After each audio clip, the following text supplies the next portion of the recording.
Assalamualaikum warahmatullahi wabarakatuh. Selamat datang ke channel Nur. Ini Kerila. Kawan-kawan, ini filter ya. Bukan Kak Nur makeup. Korang nampak flawless sangat. Biasa. Kalau kat kampung muka Kak Nur ni kawan-kawan tak tahu lagi. Macam nenek kebayan kawan-kawan. Jadi Kak Nur pakai filter lah. Ya, jangan terkejut. Okay. Kak Nur di belakang sungai. Ni Kak Nur sorang-sorang lah. Semua suami Kak Nur sebab sini agas. Jadi Kak Nur menikmati suasana yang ada. Okay. Untuk hari ni hari terakhir Kak Nur kat kampung, tak dapat nak buat apa yang Kak Nur nak. Kak Nur nak pergi mancing. Tengoklah air surut kawan-kawan. Air sungai surut. Lepas tu tak ada apa. Adik-adik pun sibuk. Kebetulan ada program kan. Diorang sibuk. Jadi Kak Nur tak dapatlah nak buat video banyak. Kalau dah program-program ni lagunya pun tak berhenti. Kita tak boleh nak kata, kau berhenti dulu aku nak buat video. Banyak kita punya apa. Banyak kita punya apa. Pangkat nak suruh berhentikan orang punya majlis kan. Jadi Kak Nur buat mana yang Kak Nur boleh lah. Ni Kak Nur buat aktiviti Kak Nur je. Kak Nur tak kongsi juga sebab video program kalau kita kongsi pun memang tak boleh nak buat apa. Sebabnya lagu banyak. Okay. Hari ni juga, ni hari terakhir jadi Kak Nur duduk-duduk kat sungai. Adik dah pergi laut. Tengok ada ikan temakul berlompat-lompat kan. Sebenarnya kan kawan, setiap kali Kak Nur balik kampung ni, perasaan sunyi tu ada. Tapi Kak Nur tahan, kita simpan kerana ada adik-adik yang perlukan semangat dari Kak Nur kan. Kak Nur cerita sikit lah pasal kampung ni. Sebenarnya kampung ni, kawan-kawan tahu kan, banyak yang lain juga.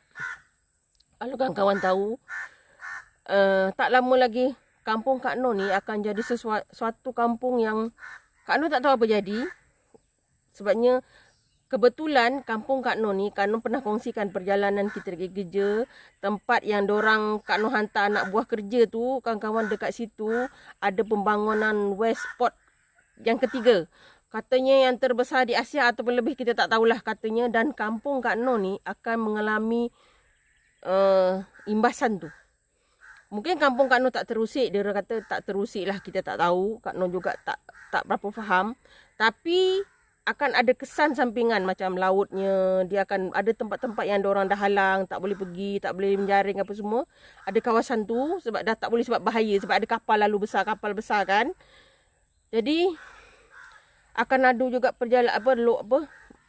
perjalanan lori kontena apa semua nanti. Dia macam kalau kawan-kawan tahu, di perkampungan orang asli Pulau Indah di sebelah tu dah mengalami kesan-kesan yang sangat-sangat tak cantik kan kawan. Begitu juga nanti bakal akan terjadi pada kampung Kak Nur ni. Kak Nur rasa sedih sebab kenapa ya?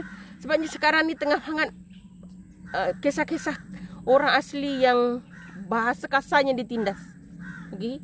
Tak dibela. Bukan kita kata tak dibela langsung, tapi banyak benda yang macam tu melibatkan tanah. Kalau Kak Nur cerita, sebenarnya ada kisah sedih Kak Nur kehilangan tanah Kak Nur. Kami mohon ikut undang yang diberi, tapi akhirnya kami tak dapat. Kita anggap mungkin itu bukan rezeki. Tapi itu bukan kejadian pertama. Sekarang baru-baru ni terjadi di kampung Jemeri kan. 20 orang asli yang ditahan. Kami ni tak minta tahu untuk pembangunan untuk yang besar-besar. Tak. Kami hanya minta tanah tu untuk kami guna macam nak buat pendapatan, untuk sedikit rezeki yang kita buat kebun kan. Tapi percayalah, Kak Nur menahan sebab bila Kak Nur lihat sendiri tanah yang dan suami Kak Nur usahakan diambil orang macam tu saja. Dan kampung ni akan jadi hilang dia, suasana yang begini akan hilang.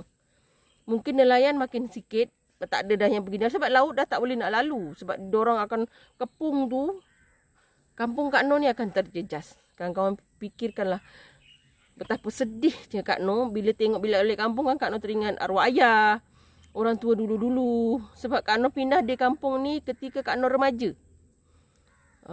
Kak Nur rasa macam 17 macam tu. Kak Nur pergi sekejap, lepas tu Kak Nur duduk dengan nenek pula. Lepas tu Kak Nur balik lagi. Kak Nur memang tak dapat duduk lama di kampung ni sebab Kak Nur ada orang yang ada benda terprem. Tengok ni. Ada anjing kan kawan. Jadi kita rasa sebab lah bila benda tu berlaku. Sedih sangat-sangat kawan-kawan, percayalah. Ianya sangat-sangat sedih. Bila kami ni, kami rasanya kami tak serakus orang. Kami hanya nak nasib kami dibela dan jangan ganggu apa yang kami ada. Kami tak minta banyak, jangan ganggu kawasan kami je. Kampung ni kalau kawan-kawan tak banyak, tak ramai pun. Rasanya 300 lebih lah orang kan kampung ni. Tak ramai pun, tak ramai. Ini saja yang tinggal. Kampung ni, ini kampung yang terakhir, dan untuk pengetahuan kawan-kawan, kampung Kak Noh ni, orang tak berapa suka sangat kalau dikatakan kampung paling mundur lah. Dia orang cakap macam tu. Dan mereka juga agak macam tak cantik layan kami ni sebenarnya. Sama ada kampung-kampung yang lain, yang maju-maju yang lain kan. Bagi mereka, orang Sungai Kurau ni macam ni je lah. Kan? Sebab itu, dia menjadi semangat pada Kak Noh. Kak Noh setiap kali balik kampung, Kak Noh akan cakap dekat dorang, tolong bergerak ataupun keluar daripada comfort zone. Kita kena bangun, kita kena ubah. Kan? Tapi kita hanya boleh bagi semangat. Kadang-kadang mereka tak boleh nak buat. Kan? Kadang-kadang dihalang juga. Kita tak tahu. Kesedihan tu berlaku kawan-kawan. Kampung yang sesunyi ini, senyaman ini, kita tak boleh nak buat apa. Bayangkan sungai ni daripada Kak Noh kecil. Kan? Di sini dulu ada pendapatan banyak, dah tak ada, dia dah masuk ke dalam buat perumahan kampung macam tu.